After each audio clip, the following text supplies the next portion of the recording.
की बड़ी मीठी कथा है। एक आदमी पर खलील जिब्रान की बड़ी मीठी कथा है। एक आदमी परदेश गया, ऐसे देश जहां उसकी भाषा कोई समझता नहीं।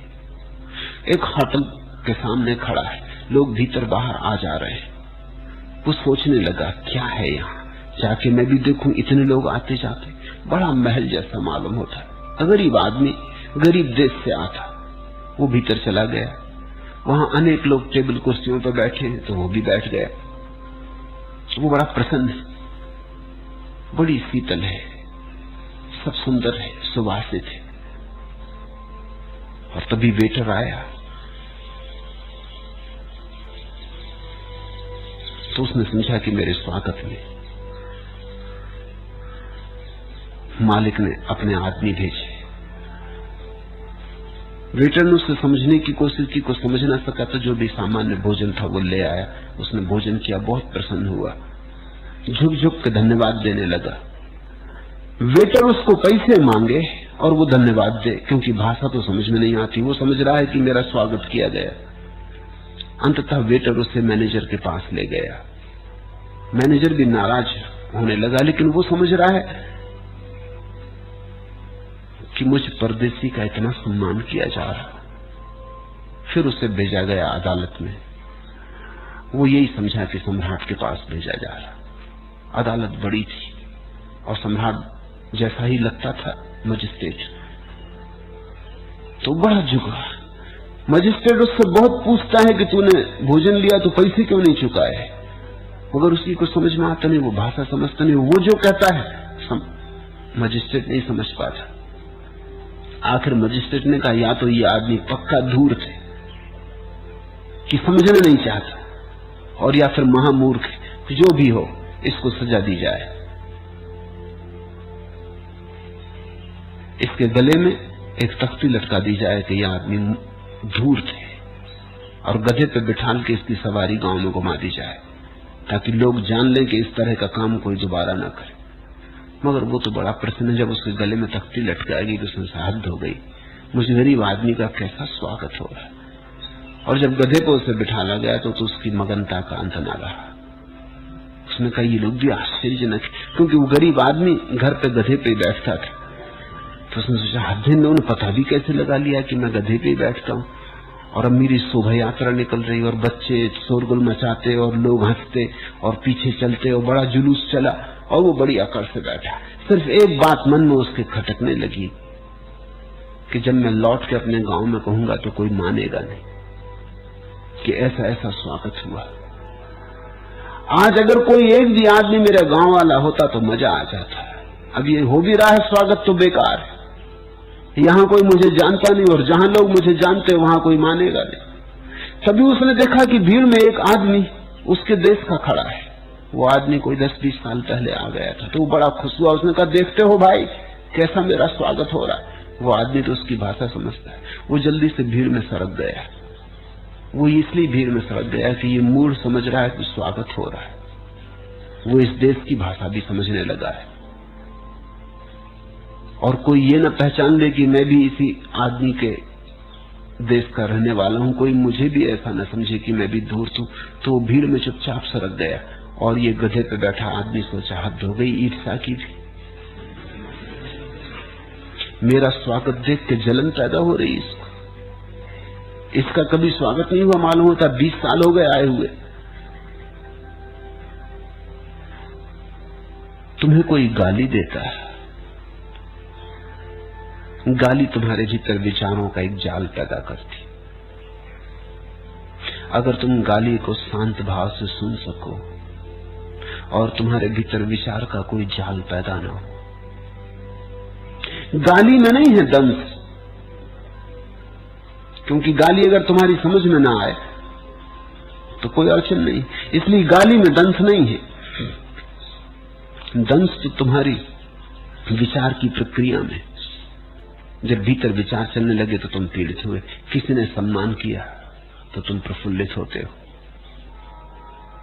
सम्मान में नहीं है प्रफुल्लता, तुम्हारे भीतर विचारों की जो तरंगें उठने लगती उनमें। ज्ञानी सुख और दुख में, सम्मान अपमान में,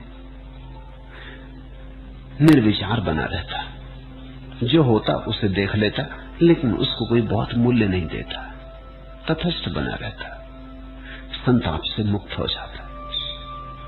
संताप हम पैदा करते हैं सोच सोच के, हम संताप के लिए बड़ी मेहनत करते हैं, तब पैदा होता।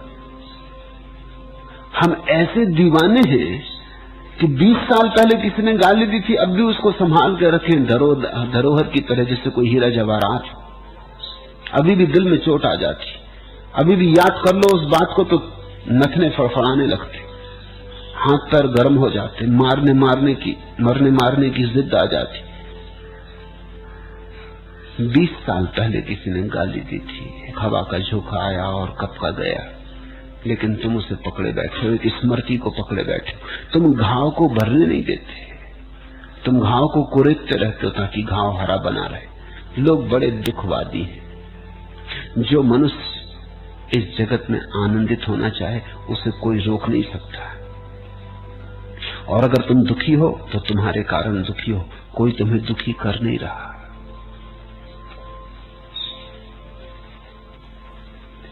मैंने सुना है एक आदमी किसी गुरु के पास बहुत वर्षों तक रहा। उसने एक दिन देखा कि गुरु पानी पे चल रहा है, वो बड़ा चमत्कृत हुआ।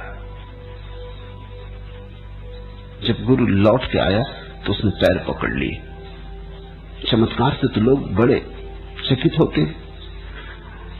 उसने कहा कि ये सूत्र तो मुझे भी बता दो, ये तरकीब तो अब मैं छोड़ूंगा ना, जान के रहूंगा, ये रहस्य मुझे भी समझाओ कैसे पानी पर चले।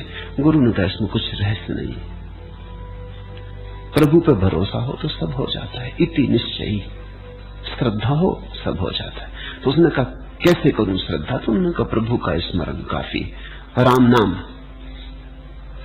तो उस आदमी ने दूसरे ही सुबह नदी पे जाके कोशिश की, एकदम दोहराने लगा राम राम राम राम। चलने की कोशिश की, तत्क्षण डुबकी खा गया, मुंह में पानी भर गया, बमुश्किल बाहर निकल गया, बड़ा क्रोधित हुआ। गुरु के पास गया और कहा कि आप धोखा दिए, मैं तो राम राम राम राम कहता ही गया, फिर भी डुबकी खा गया, और राम राम कहने की वजह से मुंह में भी पानी चला गया। वैसे मैं तैरना जानता हूं, मगर मैं राम राम कहने में लगा था और मैं इस ख्याल में था कि डुबकी तो होनी नहीं है, तो मैंने कुछ व्यवस्था नहीं की थी, सब कपड़े भी खराब हो गए, डुबकी भी खा गया। ये बात जस्ती नहीं, आपने कुछ धोखा दे दिया। गुरु ने पूछा कितनी बार राम कहा था? उसने कहा कितनी बार? अनगिनत बार कहा था। पहले तो किनारे पर खड़े होकर खूब कहता रहा ताकि बल पैदा हो जाए, फिर जब देखा कि हाँ अब आ गई गर्मी तो चला और डुबकी खा गया। और कह रहा था तब भी, जब डुबकी खा रहा था तब भी मैं राम राम ही कह रहा था। गुरु ने कहा इतनी बार कहा इसलिए डूब गए, श्रद्धा होती तो एक ही बार कहना काफी था, ये तो अश्रद्धा की वजह से इतनी बार कहा।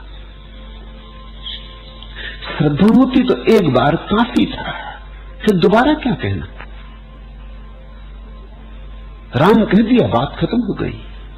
सच तो यह है अगर श्रद्धा हो तो शब्द में कहना ही नहीं पड़ता, हृदय में उसकी पुलक, उसकी लहर काफी है, इतने शब्द भी नहीं बनाने पड़ते। हवा के एक झोंके की तरह से हृदय में कोई चीज गुंज जाती, तुम्हें गुंजानी भी नहीं पड़ती। इसलिए तो नानक ने उसके जाप को अजपा कहा है। जप करना पड़े तो सच्चा नहीं, थोड़ा झूठ हो गया, जप का मतलब ही हो गया तुम कर रहे हो। अजपा का अर्थ होता है जो अपने से हो, तुम बैठे हो, अचानक तुम पाओ भीतर की गूंज रही बात, खिल रहे फूल, तुम दृष्टा बन जाओ उस समय, करता नहीं। अजपा का अर्थ होता है जो तुमने जपा नहीं था फिर भी जपा गया, जो अपने आप हुआ। आगे हम सूत्रों में समझेंगे अजपा का अर्थ, जो स्फुरण मात्र है, जो तुम्हारे करने से नहीं हुआ है, जिसकी स्फुरना हुई है। वृक्षों में फूल खिले, वृक्षों ने खिलाए नहीं, खिले, इसलिए बड़ी गहरी सच्चाई है उनमें और बड़ी सुगंध, और उनके रंग अद्भुत हैं और प्रभु की उनमें झलक है। ये पक्षी गुनगुना रहे, ये चेष्टा नहीं कर रहे, ये गीत इनसे फूट रहा है। जैसे झरने बह रहे ऐसे पक्षी गीत गुनगुना रहे, जैसे हवा बहती और सूरज निकलता और सूरज की किरणें बरसती, ऐसे पक्षी गा रहे। ये स्फुरन मात्र है। तुम जब बैठ के राम राम करते हो तब चेष्टा होती। चेष्टा यानी झूठ। तुम्हारा किया सब प्रपंच है, तुम्हारे किए तुम कहीं भी न पहुंच पाओगे। तुमने किया कि तुम भटके। तुम ऐसी दशा में आ जाओ जहां तुम ना करो, जो होता है उसे होने दो। लेकिन बिना किए तुम नहीं रह सकते। एक मछुआ एक नदी के किनारे मछलियां मार रहा था। उसने 2 बाल्टियां रख छोड़ी थी। मछलियां पकड़ता, एक बाल्टी में डाल देता और कुछ केकड़े पकड़ लेता तो उनको दूसरी बाल्टी में डाल देता। मछलियां जिस बाल्टी में डालता उसके ऊपर तो उसने ढक्कन ढांक रखा था, और केकड़े जिसमें डालता बिना ढक्कन के छोड़ दिया था। और 2500 केकड़े उसमें बिलबिला रहे थे और निकलने की कोशिश कर रहे थे, चढ़ रहे थे। गांव के एक राजनेता नेताजी घूमने निकले थे। उन्होंने खड़े होकर देखा, उनको कोई बात जची नहीं। उन्होंने कहा कि भाई तू कैसा पागल है, इतनी मेहनत कर रहा है, ये केकड़े सब निकल जाएंगे, इसको ढांकता क्यों नहीं? जैसे मछलियों को ढांका ऐसा इसको क्यों नहीं ढांकता? उसने कहा आप बेफिक्र रहो, ये केकड़े बड़े बुद्धिमान, ये करीब करीब राजनीतिज्ञ, ये राजनीति समझो आपकी राजनीति जैसी हालत है इनकी। एक केकड़ा चढ़ता है दूसरा नीचे खींच लेता है, ये निकल ना पाएंगे। इनकी वही हालत है जो दिल्ली में है। 25 केकड़े एक भी निकल नहीं सकता। ये तो मैं सुबह से पकड़ रहा हूं, एक भी नहीं निकला। मैं भी देख रहा हूं कि हद राजनीति चल रही। एक चढ़ता है 2 खींच लेते हैं उसको। इनको ढांकने की कोई जरूरत नहीं, ये अपने ही करने से फंसे हुए। इनका कृत्य ही इन्हें फंसा रखने को काफी है। तुम जो फंसे हो तुम्हारे ही कृत्य से फंसे हो। तुम जो खींच रहे हो दूसरा भी तुम्हें नहीं खींच रहा, तुम खुद ही अपने को खींच खींच के गिरा लेते हो। तुम्हारे जीवन में क्रांति घट सकती अगर तुम कृत्य को और कर्ता भाव को छोड़ दो और स्फुरना से जियो। ब्रह्म भूत मिदम सर्वम, यह सब जैसा तुमने देखा असत्य है। जैसा है वैसा तुमने अभी देखा नहीं। संसार और परमात्मा की यही परिभाषा है। तुमने अक्सर सोचा होगा कि संसार और परमात्मा 2 अलग अलग बातें। गलत सोचा है। परमात्मा को गलत ढंग से देखा तो संसार, संसार को ठीक ढंग से देख लिया तो परमात्मा। ये 2 बातें नहीं है, यहां द्वैत नहीं है, एक ही है। जैसा है वैसा ही देख लिया तो परमात्मा दिखाई पड़ जाता है, और जैसा नहीं है वैसा देख लिया तो संसार। ठीक ठीक देख लिया तो परमात्मा, चूक गए तो संसार।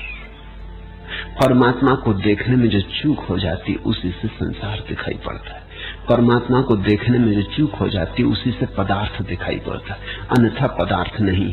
पदार्थ तुम्हारी भ्रांति है, परमात्मा सत्य है। अब लोग हैं जो पूछते हैं परमात्मा कहाँ है, कहते हैं परमात्मा को देखना है। कभी कभी कोई नास्तिक मेरे पास आ जाता, वो कहता जब तक हम देखेंगे नहीं मानेंगे नहीं। मैं उससे कहता हूं पहले तू अपनी आंख की तो फिक्र कर ले। देखेगा ये तो ठीक है, देखने की आकांक्षा भी ठीक है, लेकिन तेरी आंख खुली है, तेरी आंख साफ सुथरी है, इसकी तुझे चिंता नहीं है। दर्शन की चिंता है, दृष्टि की चिंता ही नहीं है। अंधा है और रोशनी देखना चाहता है, बहरा है और संगीत सुनना चाहता है, और कहता जब तक सुनूंगा नहीं मानूंगा नहीं। बात तो ठीक कह रहा है, सुनोगे नहीं तो मानने का सार भी क्या है। लेकिन अगर सुनाई नहीं पड़ रहा है तो पहली बात बुद्धिमान आदमी यही सोचेगा कि कहीं मेरे सुनने के यंत्र में कोई खराबी तो नहीं। सदियों सदियों में सदपुरुषों ने कहा है एक देश में नहीं, अनंत अनंत कालों में, अनंत अनंत देशों में, अनंत अनंत परिस्थितियों में सदपुरुषों ने निरपवाद रूप से कहा है। तो कहीं मेरे आंख के यंत्र में कुछ खराबी तो नहीं। ये बुद्धिमान आदमी पहली बात उठाएगा। बुद्धू कहता है हो, तो मैं देखूं तो मैं मानूं, और इसकी फिक्र ही नहीं करता कि मेरे पास देखने की क्षमता है, पात्रता है। इति निश्चयी का अर्थ होता है जिसने देख लिया और देख के जो निश्चय को उपलब्ध हो गया। निश्चय एक ही तरह से आता है, दर्शन से, अनुभव से, प्रतीति से।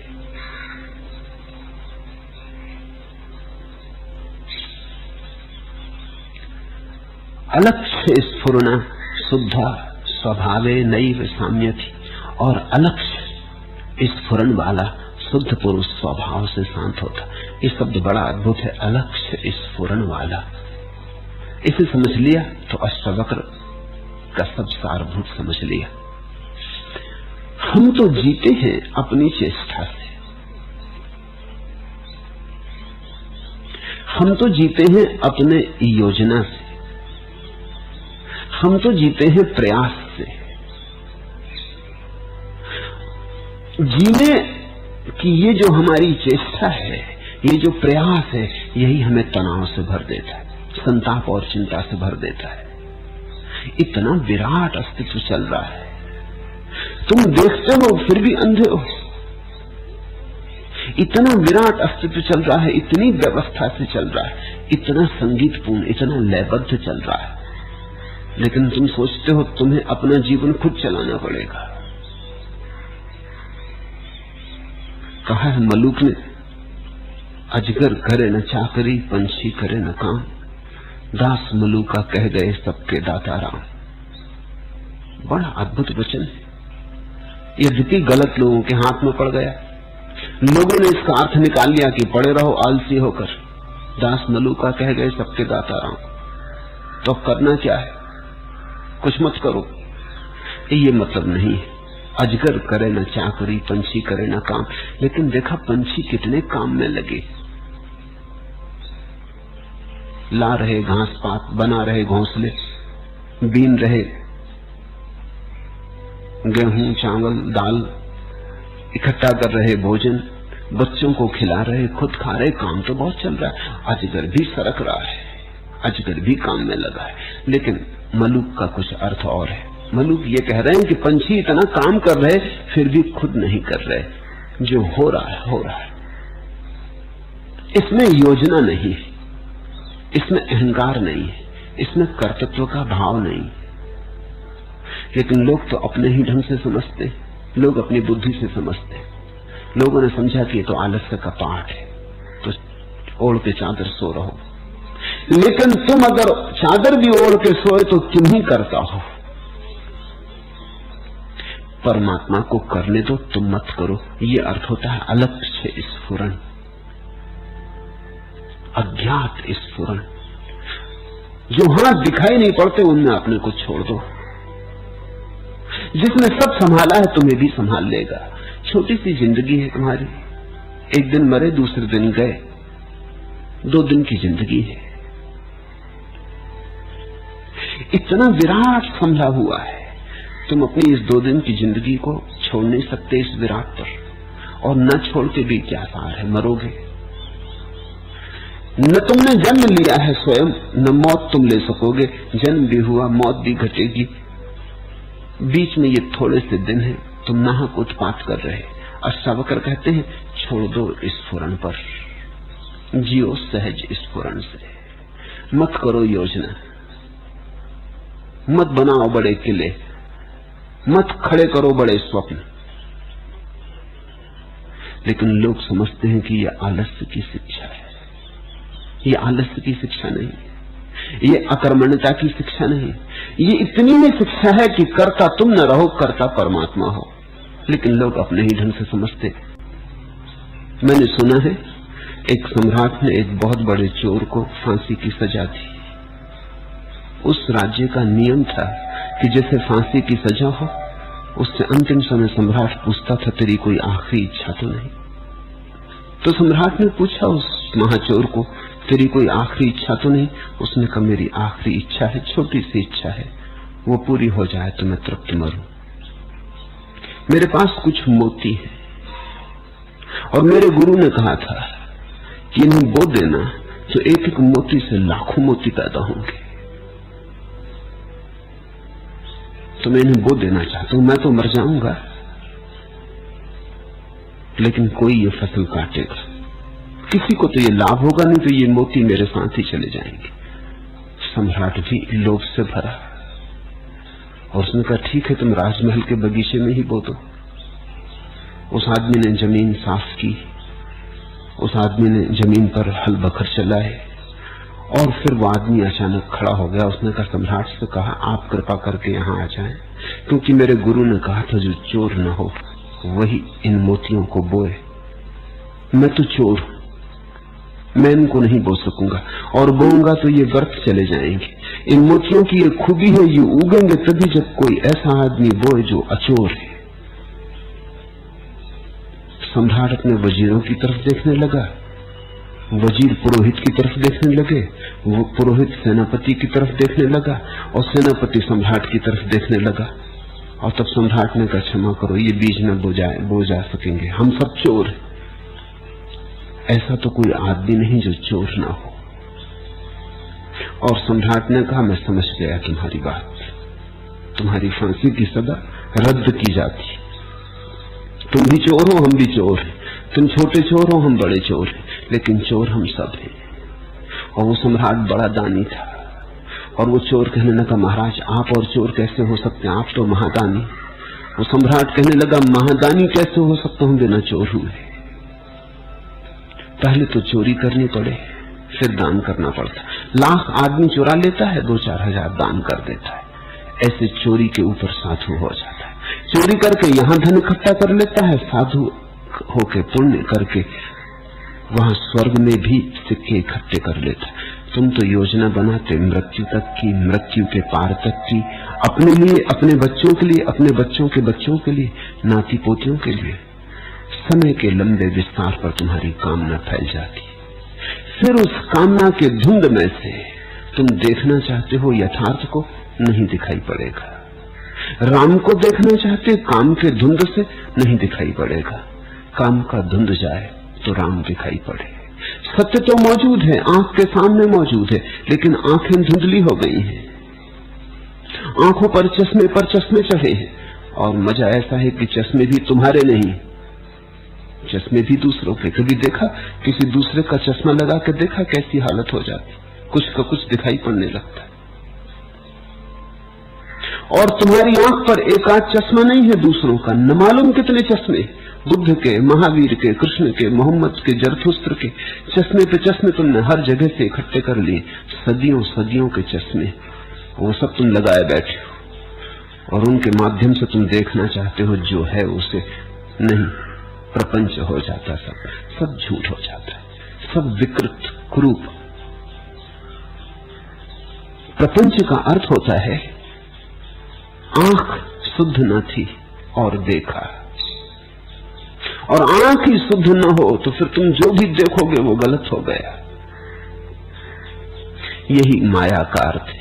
माया का ऐसा अर्थ नहीं है कि जो चारों तरफ से वो झूठ है। जैसा तुमने देखा वैसा नहीं है, जैसा तुमने देखा वैसा झूठ है। ये पत्थर, पहाड़, ये सूरज, चांद, तारे, ये झूठ नहीं है, लेकिन तुमने जैसा देखा वैसा झूठ है। कभी देखा रात चांद निकला हो, पूर्णिमा का चांद हो, शरद का चांद हो, और अगर तुम दुखी हो तो चांद भी लगता है रो रहा है। चांद क्या खाक रोएगा, लेकिन तुम रो रहे हो, तुम्हारी आंखें आंसू से भरी, तुम्हारी प्रेसी खो गई कि तुम्हारा प्रेमी खो गया, कि तुम्हारा बेटा मर गया। तुम चांद की तरफ देखते हो, लगता चांद से आंसू टपक रहे, तुम्हारे आंसू चांद पर आरोपित हो जाते। और हो सकता है तुम्हारे ही पड़ोस में किसी को उसकी प्रेसी मिल गई हो, उसका मित्र घर आया हो, वो आनंद मगन हो रहा हो। वो चांद को देखेगा तो देखेगा चांद मुस्कुरा रहा, नाच रहा, गीत गुनगुना रहा। एक ही चांद को देखते तुम दोनों, लेकिन दोनों की आंखें अलग है, दोनों की भावदशा अलग है, भावदशा आरोपित हो जाती। फिर चांद नहीं दिखाई पड़ता, वही दिखाई पड़ता है जो तुम्हारे भीतर है। जब तक हमारे भीतर प्रक्षेपण, प्रोजेक्टर मौजूद है, तब तक हम जो भी देखेंगे वह झूठ हो जाएगा। ब्रह्म भूतमिदं सर्वम, और ये जो सब तुम्हें अब तक दिखाई पड़ा है ये सब बिल्कुल असत्य है। समझ लेना ठीक से, इसका ये मतलब नहीं कि ये नहीं है, कि तुम जाओगे तो दीवार से निकलना चाहोगे तो निकल जाओगे, सब टूट जाएगा। दीवार है, इस भ्रांति में मत पड़ना। लेकिन जैसा तुम देखते हो वैसा नहीं है। तुम्हारे देखने में भूल है, सत्य के होने में जरा भी भूल नहीं है। जिस दिन तुम्हारी आंखें निर्मल हो जाएंगी, ध्यान पूरित हो जाएंगे, जिस दिन तुम्हारी आंखों पर दूसरों के चश्मे न रह जाएंगे, पक्षपात के, शास्त्र के, सिद्धांत के, हिंदू, मुसलमान, ईसाई, बौद्ध, जैन के, जिस दिन तुम्हारी आंख पर कोई चश्मे न होंगे, तुम्हारी आंख खुली और नग्न होगी और तुम मुक्त आंख से देखोगे, और आंख के पीछे छिपी हुई वासना का कोई प्रोजेक्टर, कोई प्रक्षेपण यंत्र न होगा, उस दिन जो दिखाई पड़ेगा वही परमात्मा है। उस दिन सत्य को जाना, उस दिन भ्रम छूटा। यह सब प्रपंच है, यह कुछ भी नहीं है, ऐसा निश्चय पूर्वक जानकर। शास्त्र परंपरागत होता ही नहीं। शास्त्र हो तो परंपरागत हो ही नहीं सकता। शास्त्र के आसपास परंपरा बन जाए भला, शास्त्र तो सदा परंपरा से मुक्त है। शास्त्र के पास परंपरा बन गई, उसे तोड़ा जा सकता है, शास्त्र को फिर मुक्त किया जा सकता है। शास्त्र कभी बासा नहीं होता, न पुराना होता है, न प्राचीन होता है।